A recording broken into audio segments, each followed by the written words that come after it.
and welcome back to the Citizen channel. You're all staying safe and well on our Talking Point show on an interesting game. Plenty to get through today, so I won't waffle about. I'll try and get on with it. We're going to look at Newcastle United 2, Manchester City 3 on the 13th of January 2024. Match day 20, of course. We're over halfway through now, guys. 5:30 p.m. kickoff, so we'll have a look at the City Newcastle game, chapter and verse, the story of the game, if you like. And please check out my player rating show as well, which includes Simon Pekosik from the Manchester Evening News. Yeah, we do differ occasionally, but please check that out. So what you need to do is, if you are new to the channel, push that subscribe button, push the bell notifications, everything City past and present, of course, and the future. I look forward to stuff as well. So please join us. Leave us your comments, leave us your thoughts on the game. It'd be great to have you say. Get over to that player rating show and watch that. Any comments, I will try and respond or give you a like, which I hopefully you can give me a little thumbs up for this vlog as well, guys, if you can just split a second just to press that little button. Right, let's have a look at the teams. Let's get on with this. A lot to get through. A busy game, wasn't it? A bit tale of two halves, wasn't it, really? Newcastle, yeah, one change to the Sunderland match for Eddie Howe's men. Dubravka, Trippier, Sharp, Botman, Byrne, Guimaraes, I don't know how you pronounce that. I've got to say him a few times today as well. Longstaff, Miley, Almiron, Gordon and Isaac. Our starting 11, 6 changes to Huddersfield. How many did I get? Well, I got 11 out of 11, guys. Hey, just call me Pep. Edison, Walker, Diaz, Aki, Gavadio, Roderick, Kovacic, Bernardo, Foden, Doku and Alvarez. And our bench, Ortega, Phillips, Grealish, De Bruyne, Gomez, Nunes, Bobb, Sissoko and Lewis. So, the talking points, the chapter and verse on the game. Chapter 1, well, Walker nobbles headers, doesn't he? 2 minutes, it's an offside goal, but Walker slides in and clatters into poor old Edison, and he's down. It doesn't look good. He has stayed down before Edison, but just something in his face tells you there's a problem, wasn't there? Chapter 2, hobbling on. 5 minutes, Edison's limping immediately, and he fluffs the clearance, doesn't he? Straight to Almiron. But Almiron, Guimaraes and Gordon conspire to mess it up. That was a close call, wasn't it? So let's get him off. Let's get old Ortega on. Chapter 3, hobbling off. 7 minutes, Edison off, Ortega on. Chapter 4, Dippy Diaz, 16 minutes. Diaz allows Isaac to sort of nip in front of him close to the goal, and he sort of manages to put him under pressure, and of course Isaac sort of pushes it wide, but I don't know what Diaz was playing at. I don't know if he expected Ortega to come out, I'm not too sure. Chapter 5, always rising. 17 minutes, Doku scampers into the box. Kovacic can't quite connect properly, ends up like a back heel, doesn't it? And it falls to Bernardo, who just tries to get over it with his right foot, but can't keep it down and sends his volley over the bar. Chapter 6, why Walker, why? We asked this question many, many times. He seems to just fancy himself shooting at distance. 19 minutes, he shoots from distance, and to say it was pathetic is an understatement. Chapter 7, Bernardo magic, of course. On 26 minutes, it's 1-0. Doku on the left sprays the pass over to Walker on the right. Walker finally crosses it low, and Bernardo, of course, on the right-hand edge of the 6-yard box, flicks it with the back of his heel. What do we call it? I'm not going to call it someone else's name, but a cracking goal. And Dubravka, no chance, into the bottom left-hand corner. Say 1-0. An assist for Walker. Pity the rest of the game wasn't so good for him. Chapter 7, Bernardo, almost as magical. 29 minutes, Bernardo meets a cutback by Alvarez on the left, hitting a first-time rising screamer towards the top right-hand corner, but just too near Dubravka, who manages to tip it onto the sort of, I think it hit between the bar and the post. And the ball went away. Chapter 8, Divering Stefan. 33 minutes. Ortega is closed down by Isaac, and the ball loops over to Almiron, who heads back down the inside right channel for Isaac again, but fortunately for us it ends in nothing. Chapter 9, Isaac Curley. It's 1-1 on 35 minutes. Guimaraes plays a first time pass down the middle to release Isaac. Walker tries to stand him up, rather than trying to force him out to the left, lets him come inside. Isaac chops him and curls an unstoppable effort across Ortega into the top right-hand corner. Did he learn from that, Mr. Walker, our captain? No, because Chapter 10's dawdling captain on 37 minutes. Just 2 minutes later, it's 2-1 for Newcastle. Gordon picks the ball up on the left touchline. Walker appeared to be strolling back. I don't know if he was trying to play him offside, but I mean, he put his afterburners on, but it was far too late by then. And again, fool me once, fool me twice, is it? I've got this saying, the old saying, but of course he moved inside of Walker again, and obviously was allowed to curl using Walker's defender, curl into the top left-hand corner. And Ortega, absolutely not a cat in hell's chance, and a great goal from Gordon, that one. Plus 8 minutes because of obviously all the trouble with Edison, so not too much to talk about in that one. We got a Rodri's revenge though, of course, just before the break. Chapter 11, Rodri's revenge. Grimaresh, I told you I'd say him a lot, didn't I? Stands on Rodri's toe, but no foul is given. He falls down as though he's been his legs hanging off, but eventually he gets up and then runs across and delivers some retribution by fouling Grimaresh, but into the book. Rodri goes, but Grimaresh gets away with it. That's intermission, half-time, 2-1 to Newcastle, and perhaps just deserved, to be honest with you. We huffed and puffed, but defensively we were shocking. We're all over the place. On to the second half and chapter 12.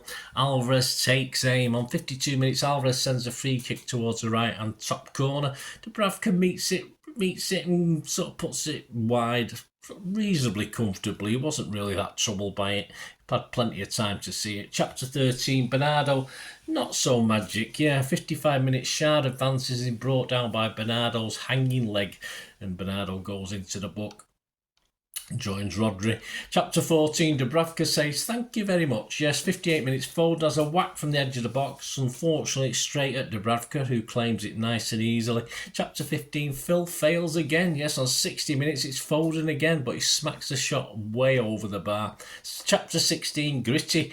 Grimaresh, yes, on 62 minutes, Grimaresh loses it to Rodri. City stream forward.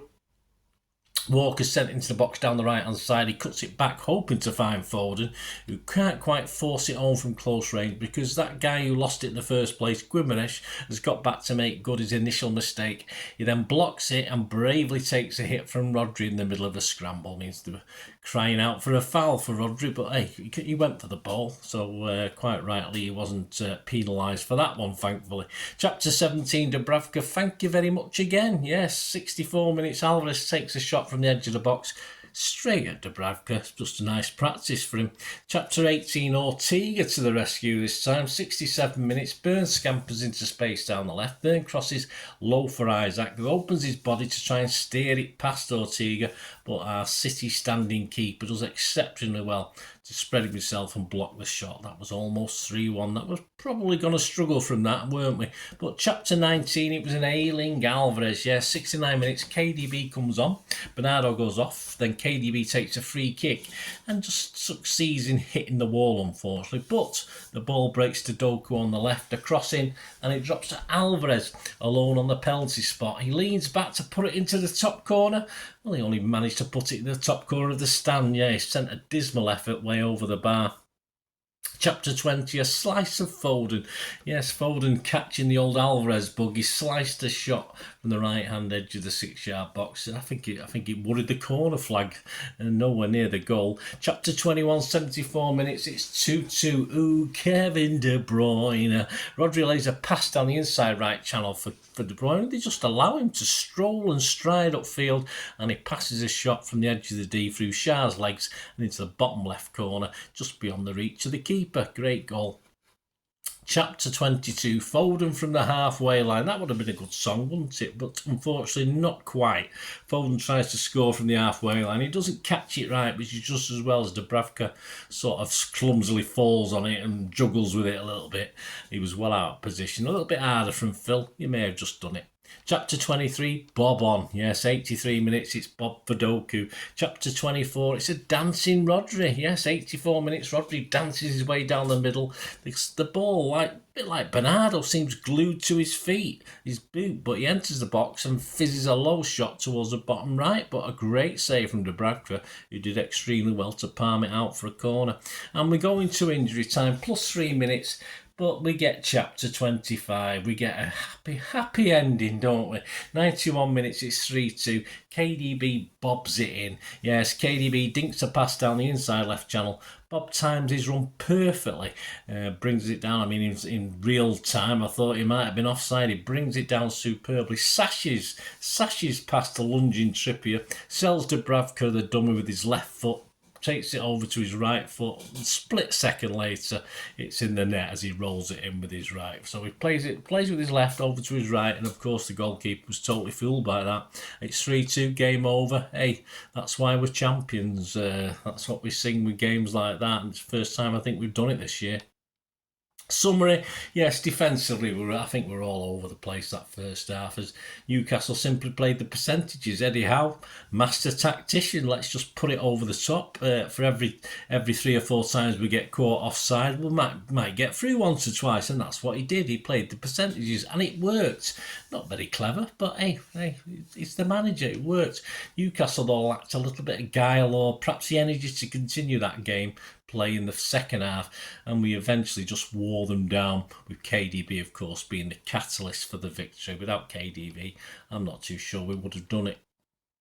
The table, of course, Liverpool still top, played 20, 45 points with a plus 25 goal difference. We're now second, played 20, 43 points, 2 points behind with a plus 25, so exactly the same goal difference.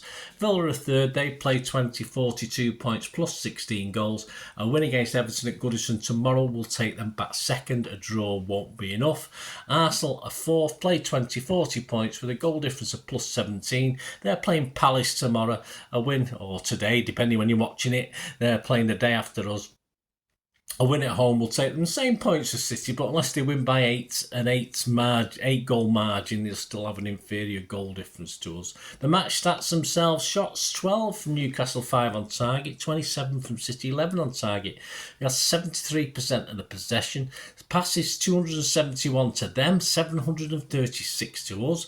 73% pass accuracy, an okayish 90% from us, but a lot of good press from Newcastle, certainly for the first half. Fouls 7 from them, 7 from us, 1 yellow for them, 2 for us. Offsides 8 for them, as I said, they played the percentages, 1 for us. Corners 3 for them, 13 for us. XG philosophy, Newcastle 1.31, my thanks to @XG philosophy.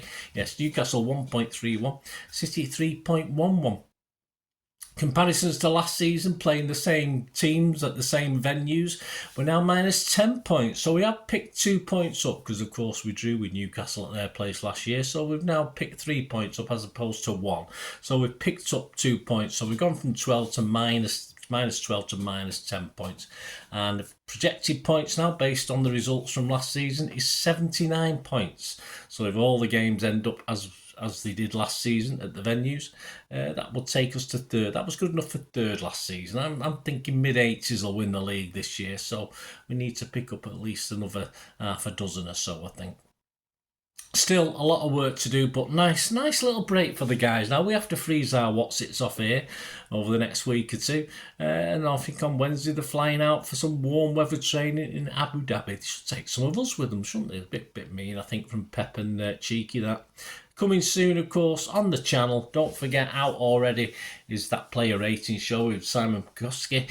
And I've got a little special on Zach Steffen. The part 1's out already. Part 2 will be out in the next few days, so keep your eyes out for that. And lots of different, of course, history vlogs to come over the next week or two as we build up, obviously, next week to the FA Cup match against Tottenham Hotspur. So join me over the next couple of weeks. Keep those buttons pressed, guys, so you'll know what's coming on and when it's coming on. It'd be great to have you on board. Let us know your comments, guys. Let me know your comments on the game, what you thought. It'd be great. I mean, it was nervy, wasn't it? I was a nervous wreck most of that game. I sort of at 2-1 down, I was giving up, and then obviously, hey, it all turned out okay, didn't it? Let me know what you think. Thanks for watching, guys. Till we meet again. That's one thing, don't I? Please stay safe, Blues. Come on, City. Bye for now.